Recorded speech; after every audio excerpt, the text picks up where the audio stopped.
you, sir. Okay, thank you, Ron. Good afternoon. My name's Evans Bailey. I'm a volunteer investigator with the Native Oklahoma Bigfoot Research Organization, and I was asked to just talk a little bit about our organization and describe what we do, and if you need a resource to refer someone to about Bigfoot in Oklahoma, we'd sure be happy for you to refer them to our website, to our Facebook page, and that sort of thing. We have some of our other volunteer investigators here today. Chris Ramsey over here. Chris, wave at us. Yeah, Chris is one of our volunteer investigators, field investigators, and also Brian Terrell in the back is one of our volunteer investigators, field investigators. The Native Oklahoma Bigfoot Research Organization, or we call it NOBRO for short, it was started back in about, I think the early days of around 2010 is when the idea was formed. It came out of the Honubby Bigfoot Festival and Conference there, just 30 miles from here at Honubby, and some of the folks that were on the organizing team there thought that we really should start an organization where people can make sighting reports and we can take witness statements and things like that. So that's kind of how it got started. And the original founders were tribal members, and one of the other concerns that they had and wanted to make sure that was included was the tribal perspective on these creatures and what the tribes taught and what their traditions are and that sort of thing. So that's kind of where the background came from as far as Native Oklahoma Bigfoot research. So part of our, and we'll look at it in just a minute, part of our programming and information that we provide is what the tribe's perspective on these creatures and what their teachings are and beliefs and traditions. So I brought up our website. I'll kind of I'll walk you through our website today so you can see kind of what we do. We do a lot of, there's different aspects to our organization. We do a lot of public outreach programs like this, and we've been in lots of libraries all across the state. We've done over 100 programs at different libraries and do several each year. We've been to schools, we've been to coffee shops, wherever we're invited to talk about these creatures, then we're happy to go there and provide information and provide a resource for people. So that's one of the things we do. We also do our own research. Our investigators, we do research individually, and then we do research together as a team. We try to get out and do some expeditions in the fall and in the spring and in the winter when we can work it in. And so we'll look at some of the evidence that we've collected on our website here in just a few minutes. We believe that we should all share. So we're a collaborative organization. It's kind of like a giant umbrella, and we are very open and inclusive of other organizations, and what we've really tried to do, and it was mentioned earlier, is network with other Bigfoot researchers and organizations here in Oklahoma, and all work together to bring about recognition of these creatures and education and that sort of thing. So we have some organizations that are part of that. Red Dirt Cryptids, which Brian Terrell is the founder and organizer of, out of Northwest Oklahoma, in Enid. They're part of under the umbrella of NOBRO. And then how I got involved in NOBRO was I was a member of a group called North Canadian River Project out of Yukon, El Reno area. And because you've heard of the David talked about the casino footage.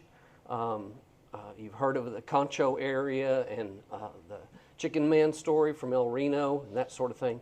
So those sightings up and down the North Canadian River, Stinchcombe Refuge, that's what that group was involved in. My background was I grew up here in southeastern Oklahoma, over here at McAllister. I graduated from McAllister, then went off to school, and when I was growing up here, I heard all the stories from family and friends, and that was the late 60s, early 70s, and so the stories were starting to come out about the Boggy Creek Monster, Falcon Monster. The movie came out, Legend of Boggy Creek in '73. The stories out of Missouri of Momo, the Missouri monster, were in the newspaper in McAlester. I remember reading about that. It really piqued my curiosity. I thought that was pretty cool. And then there was some, in the McAlester area, there were some fishermen that saw some type of creature out at Lake Eufaula, and that was in the news for a while, the sightings of that creature. So I thought that was just fascinating. And of course we had the Scholastic book clubs, and they'd have the little paperbacks on the monsters and all that sort of thing. And the one that had Loch Ness Monster and Bigfoot and all that in it, I picked those up and thought that was pretty cool. And the spring break of my junior year in high school, me and some buddies thought it would be really cool to drive over to Fouke, Arkansas and look for the Boggy Creek Monster. And my dad went along so that we wouldn't hurt each other and or get lost or, wind up missing in the swamp or something. And we went over there and camped out on a farmer's property right there on Boggy Creek and scared ourselves silly. And after a couple of nights, one of the guys in my group got really sick, and then come to find out my dad was coming down with appendicitis, so we didn't get to stay as long as we wanted. We wanted to be there for a week or more. We ended up having to come home, but that was just fun and fascinating. And we did have something that was walking around our campsite one of the nights for several hours, walking back and forth in the woods, and we never could see it. We just had plain old battery flashlights at that time, and could never see anything, but it was out there walking around. So we stayed up all night and scared ourselves really good. But anyway, but then life goes on. Go to college, get married, have kids, all that. It kind of, Bigfoot was always an interest, but didn't have time. And but then that show came out. And you know which show I'm talking about? Finding Bigfoot came out, and I thought, hey, that's really cool. So I wanted to see that, and really enjoyed the town hall meetings part of it. And lo and behold, I was living in Yukon at that time. They came to Yukon, out to the Express Ranch barn, and had the town hall meeting for their Canadian County episode, their Oklahoma City area episode.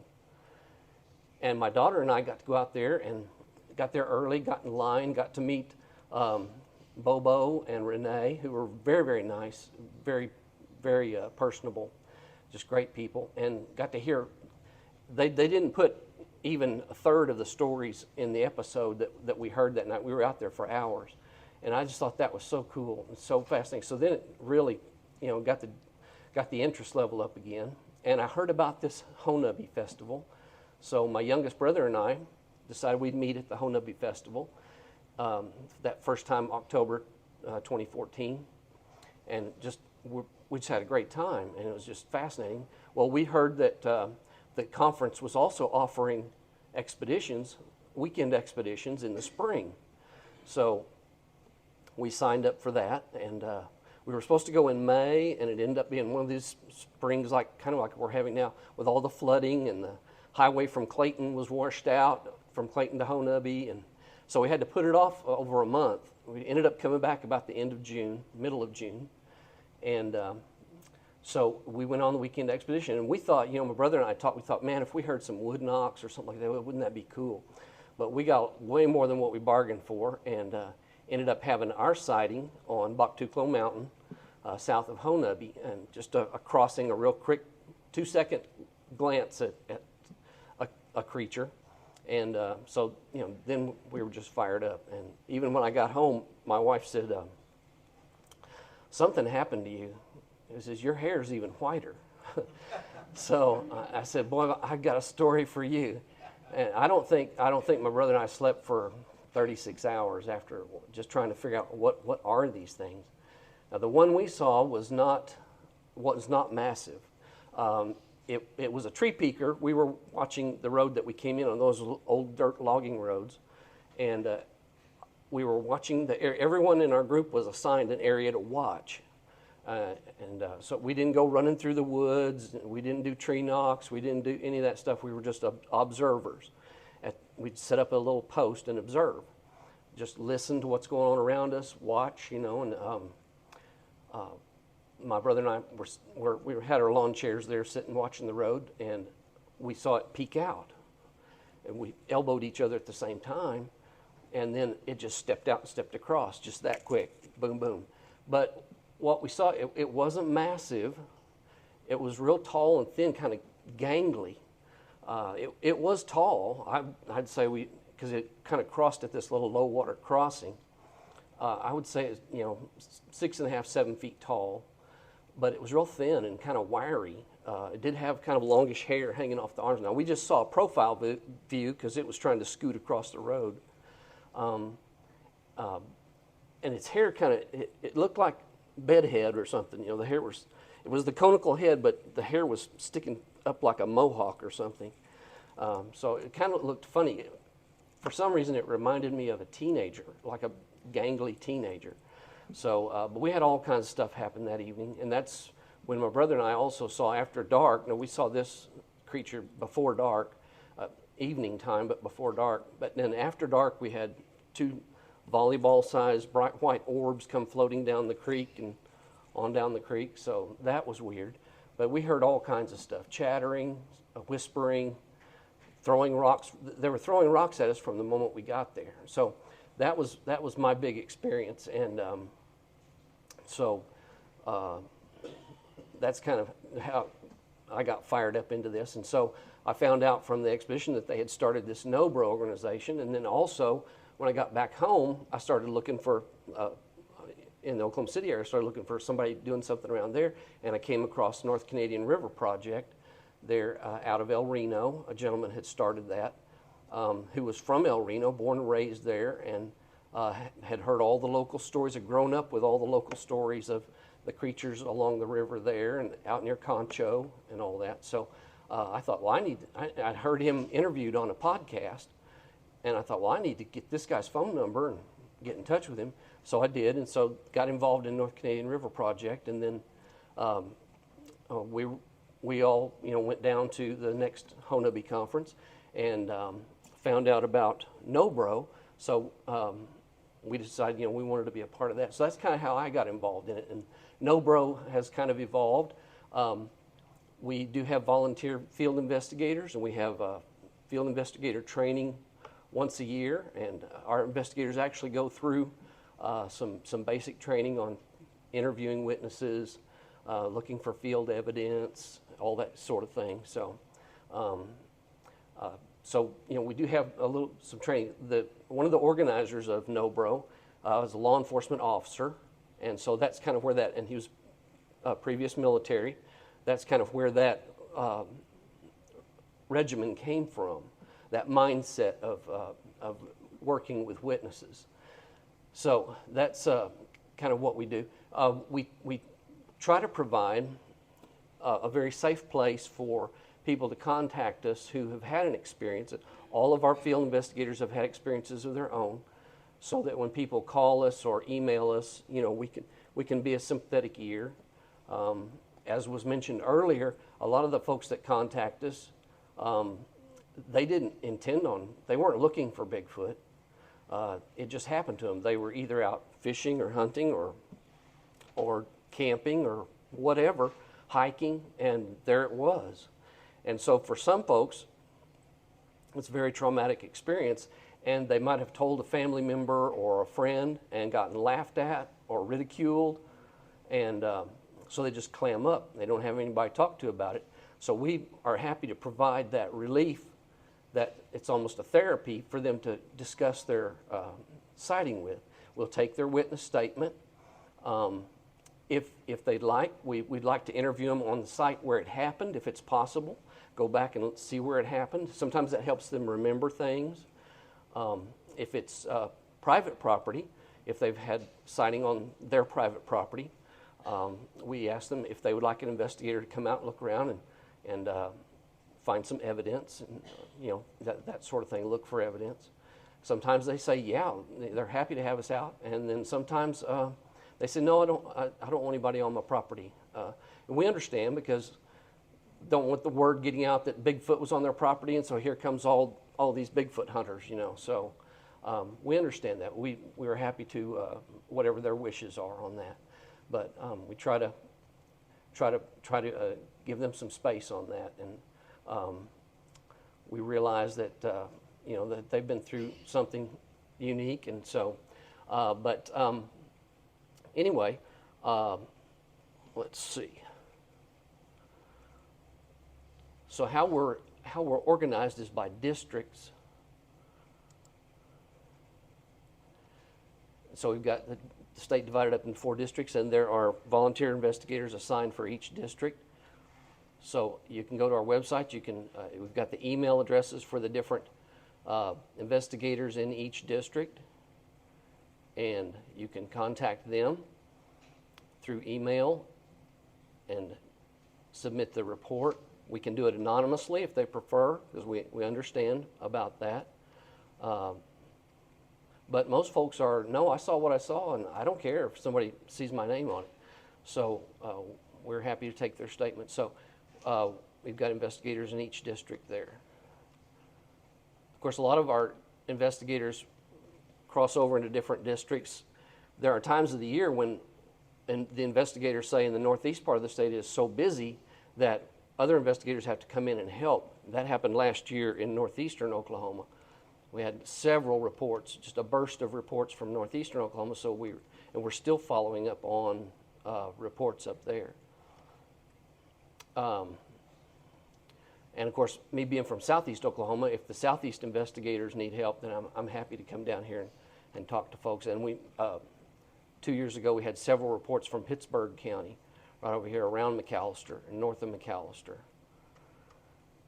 So that's how you can contact us and contact an investigator. We also have, whoops, let me go back here. We have our own sightings map. Our webmaster, our tech guru, Ryan White, he's also Squatch Ranger on YouTube, as Squatch Ranger channel, and he documents all of our field investigations, all of our campouts and expeditions and all that. And so you can see those there on his Squatch Ranger YouTube channel. But he's handles all of our tech on and he has built this Class A sightings data. Well, what would you call this? Sightings map. So these are all Class A sightings. Here's Oklahoma City in the middle. And what's really cool about this database, or this map, is you can click on a footprint. Here's number 128, and it will give you the witness's statement and the field report on that. And now these are just Class A sightings.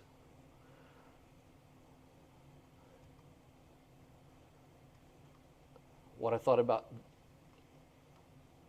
this one was interesting was that this young lady that saw this creature cross the road, and this was just over here in LaFleur County, drove into town and was so upset, visibly upset, she flagged down a Forest Service employee and was very emotional, and the forestry employee contacted one of our investigators. The nice thing is we work with a lot of sheriff's departments, police departments, game wardens, forestry folks. They know that they can contact us if they have a situation like this where, you know, they don't really want to talk to a witness about Bigfoot and stuff like that, but they say, well, we know someone who you can contact that will take your statement and you know, work through this report. So that forestry employee contacted our investigator, who contacted the young lady and took the report.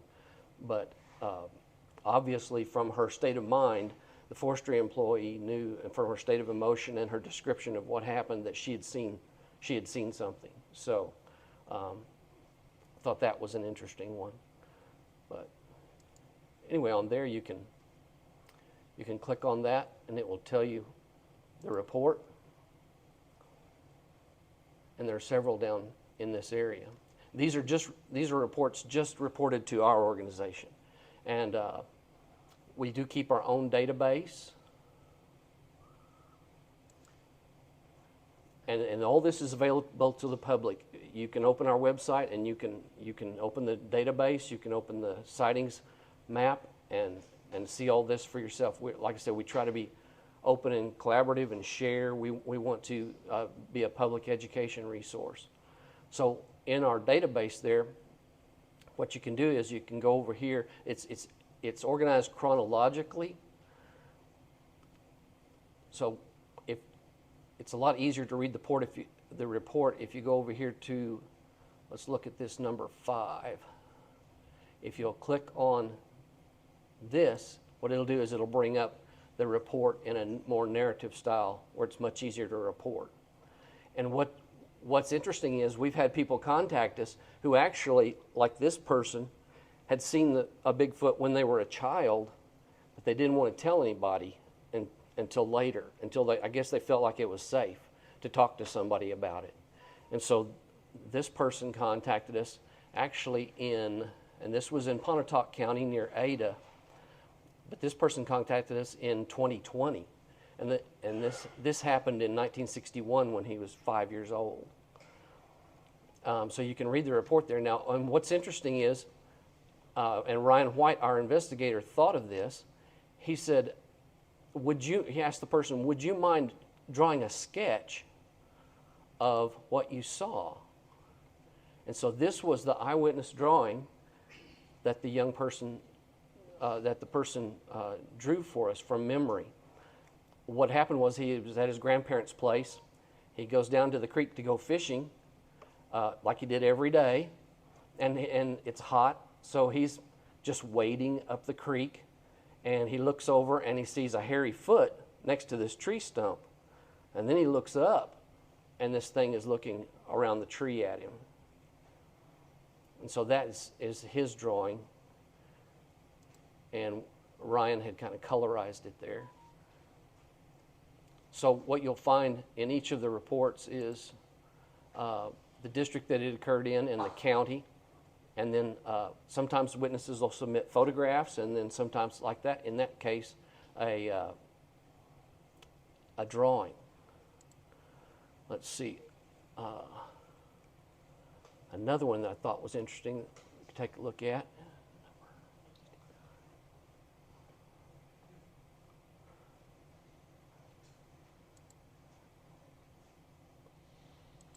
This is from a person that submitted a report along Highway 10 up around the Tahlequah area in Adair County. And their description was that when he drove by, the Bigfoot was actually had his back turned to the highway. He was driving on Highway 10, and so he got to see the backside of it. But he said it was way taller. It was leaning on a fence. He said it was way taller than the fence. And so this person also submitted the actual place of the sighting along the highway there, but then submitted a drawing. And what I thought was interesting was you look for little details, and he included that the Bigfoot's hand is on the fence post, which if you were making up a story, why would you include something like that? So anyway, and it's interesting that he noted that the hips of the Bigfoot were at the top of the fence, which he said it was at least a 4-foot fence. So no telling how tall. And he said this was, in the afternoon. So it was a daytime sighting.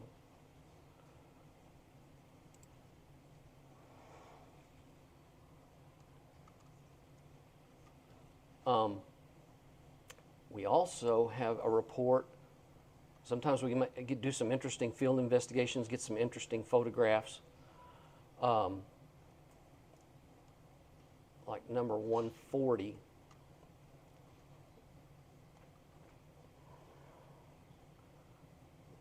And this occurred on the Mays-Rogers County line at a family property.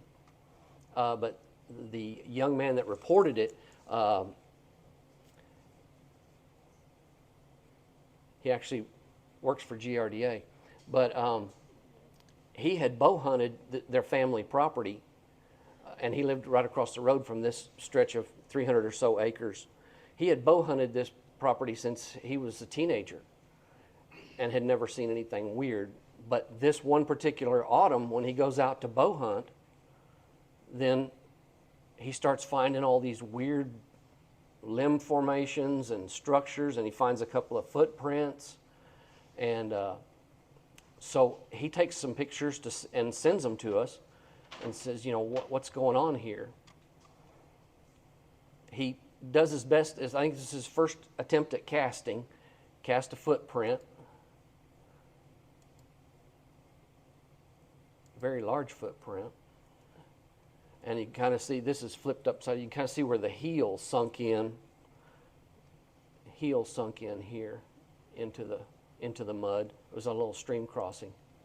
They started finding weird structures like this, where the tree was split and then the limb stuck back in there, all along the cattle trails through the property there.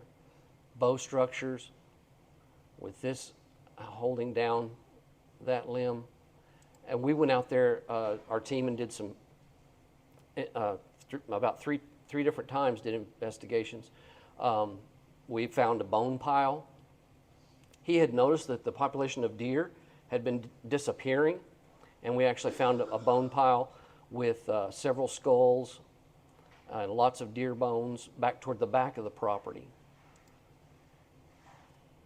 It was that was one of the footprints that he had found going across the stream there. Oh, that's some of the bone pile there back in the woods. You can see the bones scattered out here. And you know, he knew he was the only one hunting this property, or supposed to be the only one hunting this property, but they'd never had a problem with poachers because their family lives on the property and everybody knew who came and went. Big X structure. This was an interesting one.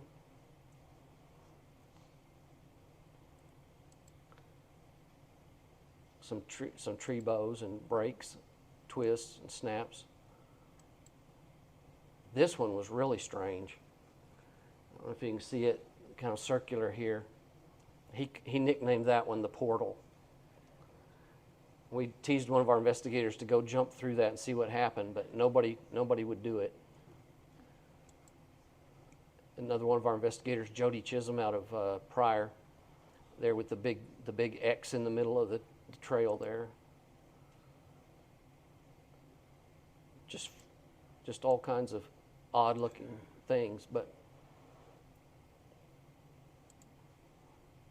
and then the last one I wanted to show you was number 143. So sometimes we get requests from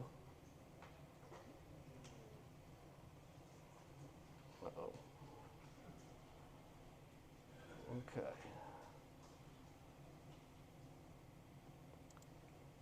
People talk about trail cam photos. We got a series of trail cam photos from some folks in Pittsburgh County, north of McAllister. And they just wanted to get our opinion on what we thought this was captured on their trail cam. Let's see. So they had a trail cam set out at a plot where they were, of course, feeding deer and managing it for hunting. So there's a standard normal picture that they would get. There's some small critter there. And this is what the site looked like in the daytime. But they ended up getting this photo one evening. I don't know how well you can see it. Well, you can't really see it on there at all. But along this edge of the trail camera photo, there's some type of half of a facial profile and part of a limb here, looking toward the bait pile. So we started they asked us what we thought it was. We started doing some filtering and looking at I don't know if you can see it start to show up here from an enlargement. and there's with the white filter. This was along the edge of the trail cam photo.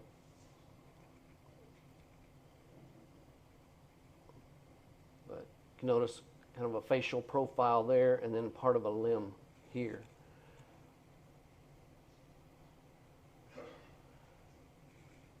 Got some eye sockets, brow ridge, eye sockets, nose, stubbly chin, lips there. That's under the blue filter.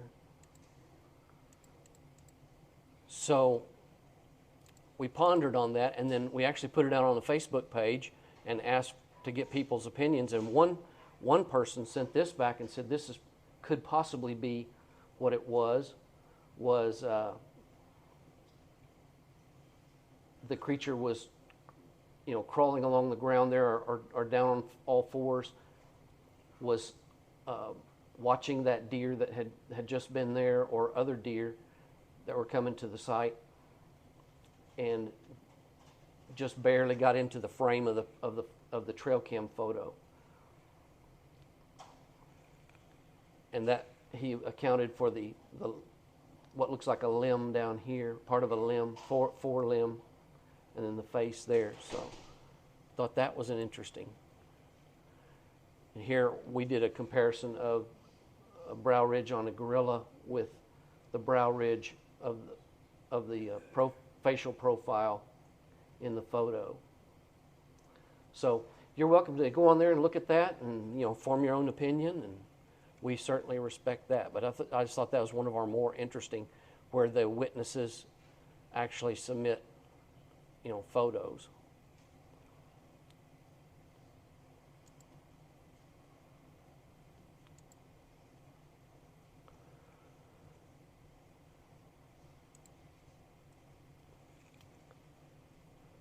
Before I forget, I wanted to show you the tribal traditions page, where we have listed from information from various tribes on the Oklahoma tribes on what their teachings are about these creatures, and the names that they have for them. And some tribes have more than one name and more than one description, depending on which type of creature you might be have an experience with. My father was a history writer for the Chickasaw Nation. He passed away a few years ago, but he was a history writer for the Chickasaws, and he found out that they don't talk about Lofa. Lofa is the name that they use for it, and Lofa doesn't have a good reputation with the Chickasaws, and they don't talk about it because they believe that if you talk about it, even amongst your family, that Lofa will pay you a visit, and so they don't talk about it. Some tribes are, the Choctaws are more open about these creatures. The Muskogee Creeks have Istichupka and various descriptions of Istichupka, and some of the folks that we asked to provide information from their tribe, they actually sent us drawings of the creatures.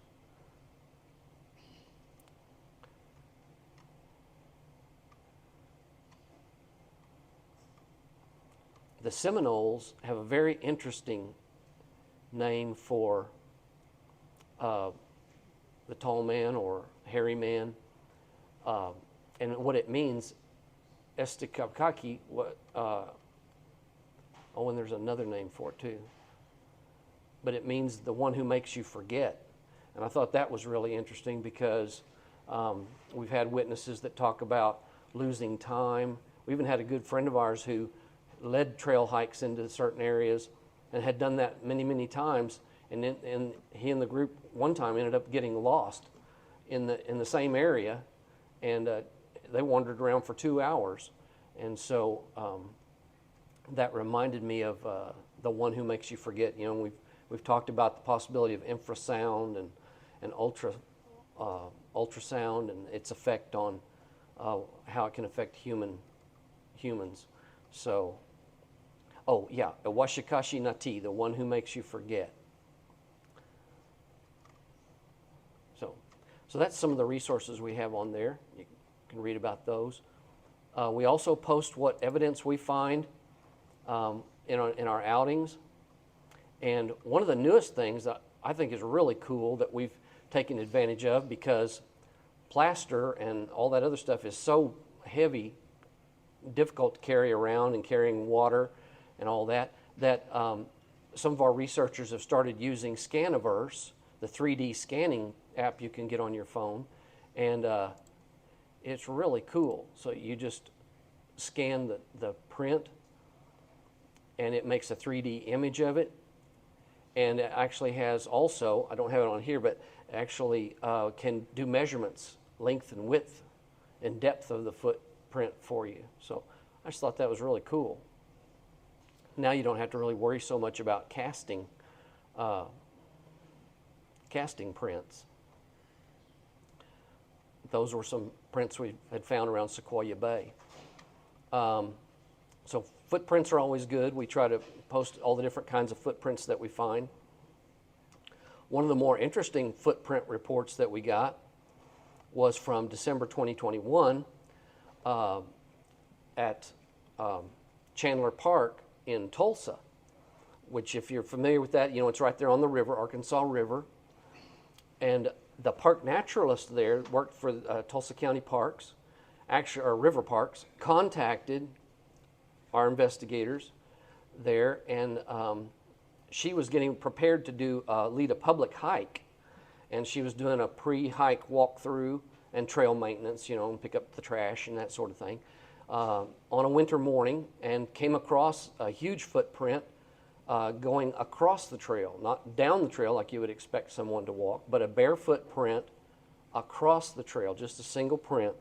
And so we were just amazed that she had the forethought to contact us and let us know what had been found. So two of our investigators, Ryan White and Jim Mordecai, made a beeline up there, and of course took photos and measurements of the print and cast the print. So it was a 17-inch print, and you know, it's just fascinating that was taken there in such a close urban area, you know, close to such a busy place. But when you think about it, and we went back there and investigated, again, it's right there along the river, and there was plenty of cover. It was wintertime. There was, you know, hardly anybody else around in the park.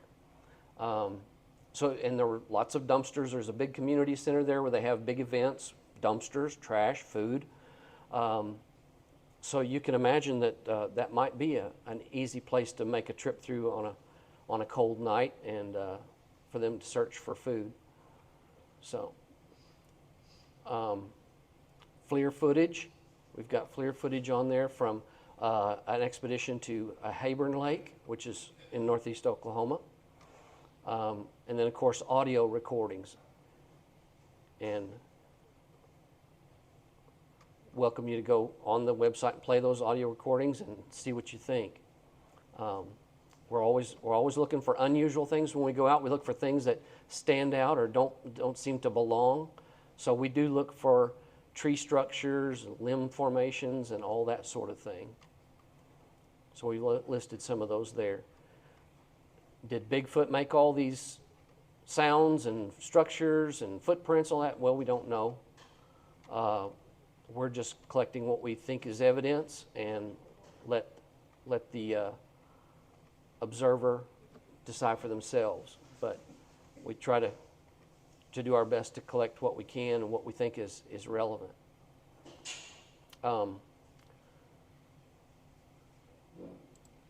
So that is what No Bro does, and that's who we are. And folks that are interested in becoming a field investigator, you know, you're welcome to contact us, and usually we'll meet at the Honabi conference or somewhere and do some interviewing, and then going through the training and doing some field work with one of the investigators some apprenticeship type things, training, field training, and then actually going out and talking to folks. So, do I have any questions on Nobro or any of the things that you've seen so far? Okay. All righty. Thank you.